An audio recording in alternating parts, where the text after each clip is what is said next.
Okay. So if you won't mind telling me your name, your date of birth, and where you were born. Okay, my name is Ernestine Kirkfield Tyrone Forehand. And I was born in Monticello, Mississippi in 1947. What did your parents do for a living? They were sharecroppers. They farmed and on halves. Whatever they made, they had to give the man that's working for half of it, So. And you told me how you moved from different place to place? Right. We moved, we worked, my dad worked on Ford Calcoat place, and then across the road Henry Carr's place, and whoever gave him the best deal, we moved. And was religion part of your home, and if so, how? what, darling? Were y'all church-going folks? Yes ma'am, always. Where did you go to church? Went to New Zion Baptist Church, but the first church I went to was Wellman when I was a little girl. I was baptized at Wellman Baptist Church when I was about 8 years old, and we lived there a long time. And then we moved to Henry Carr, and then we moved to Ford Calcoat's place. Just whoever gave Daddy the best deal with his sharecropping, that's where we would move. Can you tell me about the houses you grew up in? Yes, ma'am. We grew up in a house, just an old wood frame house, wasn't sealed, no windows, just wooden shutters, and no air conditioner, no nothing. Didn't know anything about stuff like that back then, and we had a fireplace. It's the kind of heat we had, and just an old house. You could see the chickens under the house. Had cracks in the floors. Was there ever a time when money was tight? Yes, ma'am, always. The way Dad made his money, he would grow vegetables and take them and sell them to different people. And one time a fella was just going to pick at Daddy. Daddy was a fun-loving guy, and everybody liked to pick at him. And he gave him some seeds. Said, "Here's some of the best squash you ever planted, ever eat. So try them." So he planted a big patch, and it was gourds that he gave him. Well, he found out it was gourds. When they got little and were still tender, we took some of them on our sale to Brookhaven, and we sold them as Japanese squash. And so the next time we went, Daddy took some, and he said, "I don't know whether to go back to that house or not." But went up and they bought some peas and stuff. She said, "Y'all still got those Japanese squash?" And he made more money off of that than he did anything else that he sold, And so he always would make enough he could have a little bit of money, but not much.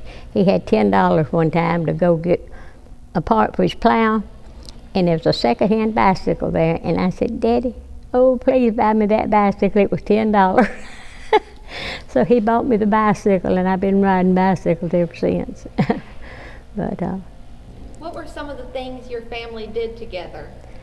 Well, mostly we just farmed and went to church, and we'd get out in the yard and play ball, and we scraped the yards. We didn't have lawnmowers back then. You had to scrape the grass off the yard, so we'd all get out and scrape the yards and stuff like that, and we'd go hunting together, kill rabbits and squirrels. That was our meat, except Daddy raised hogs and a cow. He killed a calf every year and a hog every year, and we had no refrigerator or nothing, so we'd keep enough for 2 or 3 days, and then he'd give the rest to the neighbors.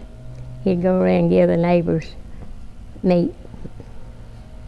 And we had a smokehouse. He later made a smokehouse and smoked the meat, Speaking of food, What were some of the foods you remember from your childhood? Just cornbread and milk mostly, or sometimes, but just peas and butter beans and stuff like that. Vegetables, turnip greens. I never did like turnip greens. Mom made me eat them anyway. What did you and your family do on Christmas? Well, we would sing Christmas carols together, and then we'd open presents. Like I said, I always got a bald-headed doll, and I didn't like it. So, but anyway, we just played. Me and my sister, we played together. But she loved her doll. She wouldn't tear it up like I do mine. Oh. What would you say about the community you grew up in?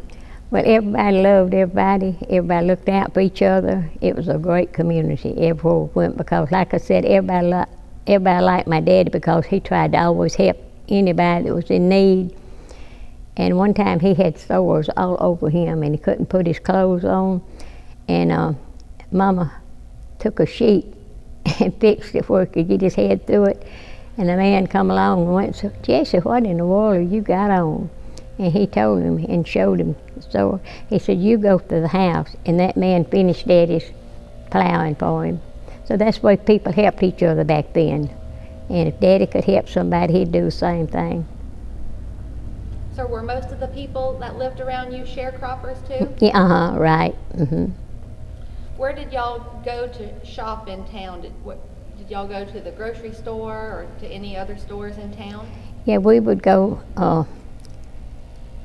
There's one store that Daddy always went and bought well, no, at first we didn't, because the sharecropper, they would get a big old can of lard, they called it back then, and they would dip us up so much lard in a bucket, and meal and stuff like that, and they furnished our. That's about all we had to eat was cornbread and milk, and Daddy always had a milk cow, and so we didn't do much shopping. We didn't have no money to shop with.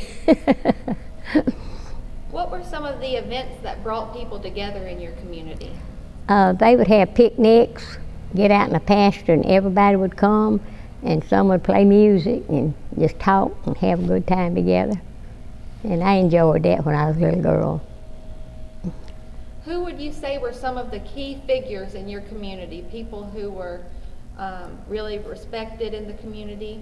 Well, the people we lived on the place, a lady, Mr. Ford Cowcoat's wife, I was named after her, and I loved her. She was a sweet lady, but she went to drink water out of we had a bucket on the porch outside, the way people drank water back then, had a dipper in it. And she had this metal dipper, and lightning struck and killed her when she got a drink of water. And I remember crying a long time about that, because she'd take me to town, buy me a little dress because I was named after her. And but I really loved her. Speaking of going into town, what was that like for you growing up? Would you come into Monticello or Brookhaven? Daddy had an old truck, and he didn't have no doors on it. And him and me and my sister sat in the middle. I didn't want to sit in the middle. And so he would come around this curve, and when he missed the curve and went out through the woods, and I fell off, and she grabbed my arm and just helped me. And when she got me, I got my head cut right, my eye cut across there, but didn't hurt me. But that's all the way we had to ride, and most of the time we go in the mule and wagons, you know. They had to go to town like that in Monticello. Can you tell me about the school you attended? I attended Enterprise School, or first school that I went to, and then we moved back to Monticello. I went to Monticello School to the 5th grade in this building right down here, that first room, and the 5th grade. And after that, I didn't like school, and I didn't study, but anyway, I learned to read real early. And I thought that's all you needed, reading and writing. But anyway, I went to the 5th grade, and then a preacher taught us at a building down here, and the older people that didn't finish school, and I went there, and I went to Colin and got my diploma. Yeah, so I got a diploma anyway.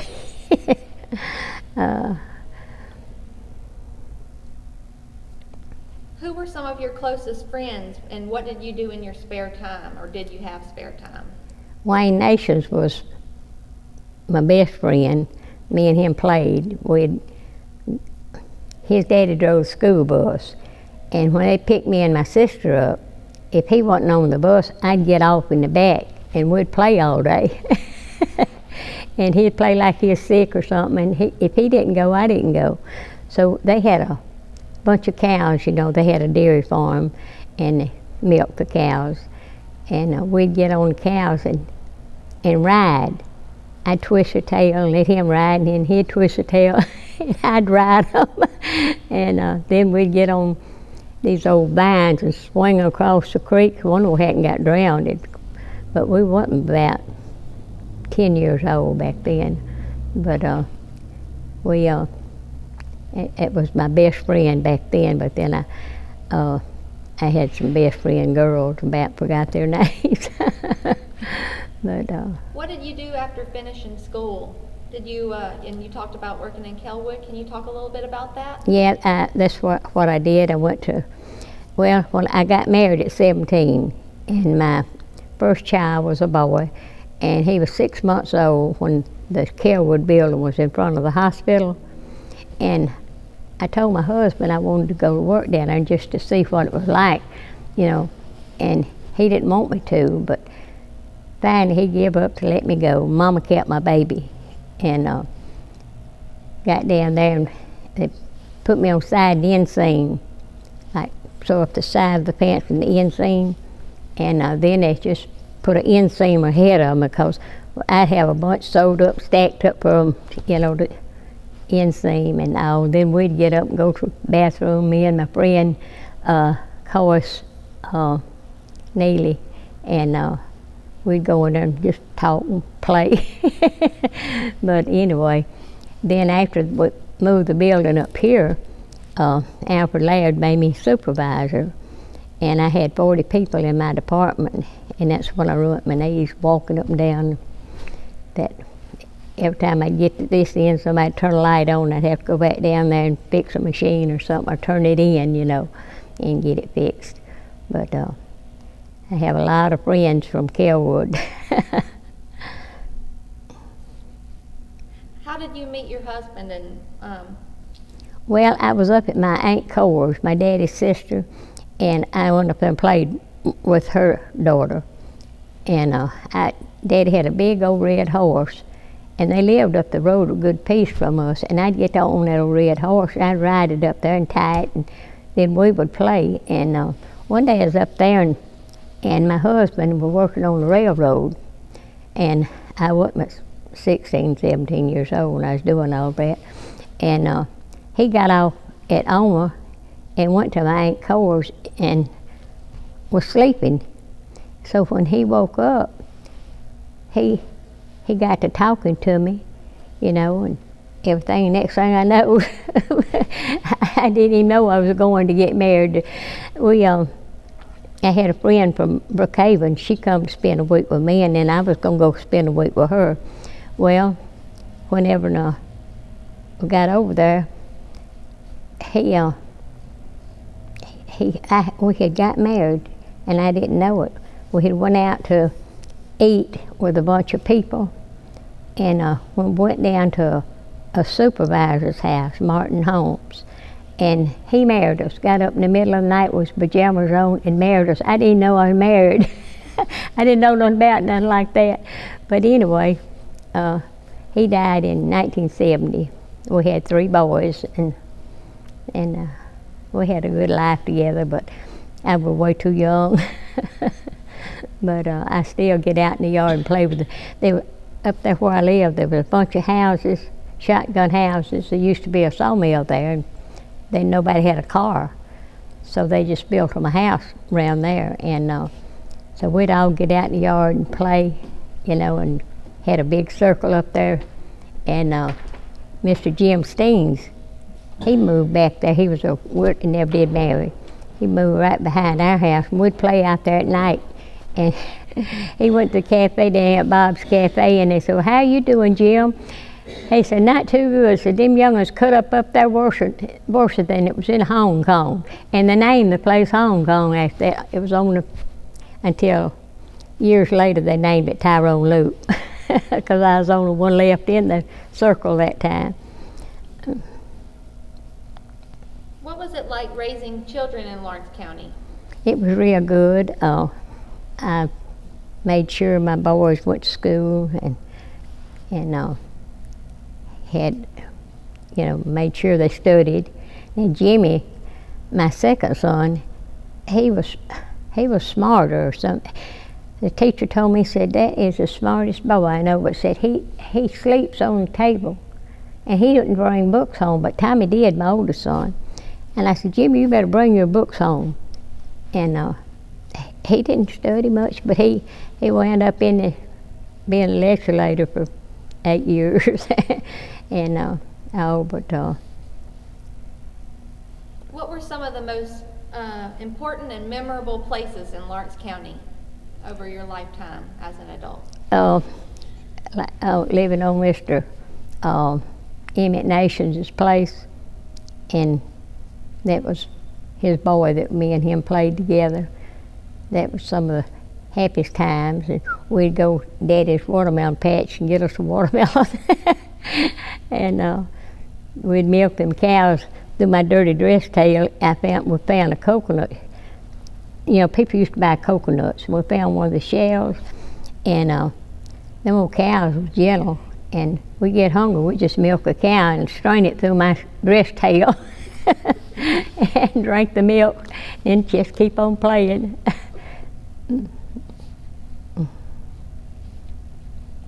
What are some of your ongoing interests and hobbies?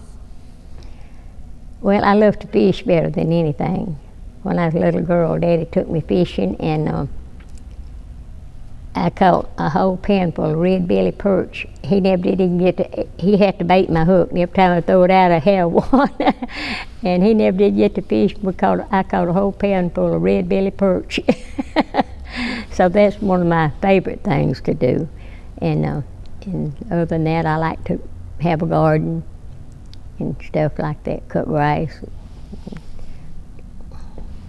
How would you say Lawrence County has changed since you were young? Well, everybody's got a car now, and everybody got stores they can go, the money they can go to store and buy stuff and all. We didn't do that. We didn't have that. But and Lawrence County's got it had a lot of stores that we don't have now, like Bristol's. It had clothes, you know, for women and all. But all of them, they've gone out of business. I mean, it's worse than it was back when I was a girl, really. They had more stores, and they had Farmer Supply and all where you'd take your cotton. That's another thing my daddy, he'd make cotton and bring it to the gin, and I'd ride on the back of the wagon. He had the horses, you know, and I'd ride on the back of the wagon. I went with my daddy everywhere he went, just about it. But and they had Tynes and McPherson over there, and it's all gone now. And we had the Piggly Wiggly, and it's gone. So we had a lot more stores that you could shop in. But now if you get the clothes, you got to go somewhere else and shop. What do you miss about the past? Well, I enjoyed the past. I really did, especially when I was a child. Enjoyed it a lot, and because I get out and do stuff that I wanted to do and play in the woods. And we'd get in the creek and muddy up the creek and try to catch fish. Wonder we hadn't got eat up with a snake. But I really enjoyed my childhood. What do you like about today, in the present? Well, I enjoy, I like to cut my yards, like I said, and have a garden, ride my bicycle, and cut my grass. enjoy doing stuff like that. I'm an outside person more so than inside. Do you remember your first contact with a television or a computer? Yes, ma'am, I do. We, after me and my husband married, my first husband, Mr. Simmons was the first one that got a TV in Monticello, and we had saved up money to get one. We didn't have nothing much, but anyway, we saved up some money and went out to get one, and before we went in the store, I looked on the ground, there was a $100 bill. So we were going to buy it on credit, back then. That's what people did. You pay so much down and so much a month. And we went in and bought that TV and put it up, and all the men around would come and watch the boxing at our house. So we was the second one in Monticello to get a TV, and we was the poorest one. But anyway, one night Joe Lewis and them was fighting, and all of them, we didn't have chairs, they just sat on the floor and watched it. And this man come in with one lick, and he knocked him out, and that was it. And he said, why didn't y'all wait till I got here? Like we could wait, with the TV. But we had a lot of friends that come and visited now when we had that TV, till people started getting them. What is your best piece of advice? Just be friendly and love everybody, and don't do nothing to them that you wouldn't want them to do to you. Just do unto others you'd have them to do unto you. That's what and just make as many friends as you can. But everywhere I go, we go to Papa's or we go to Golden Corral, and everybody and a lot of people come up and hug my neck. Even the managers, because I stayed in Macomb 15 years sitting with people. After I quit working at Kelwood, I started sitting with people after my husband died, and I stayed down there 15 years sitting with someone, and we went to Golden Corral every day and eat. And so if there's one last thing that you could tell future Lawrence Countyans, 20 or 50 or 100 years from now, what would you tell them? I would tell them just to be good to everybody, and to try to keep the town going, like it ought to be, and don't be ugly to nobody. Just be friendly and nice, and enjoy life like I did. Well, thank you so much. Thank you. This was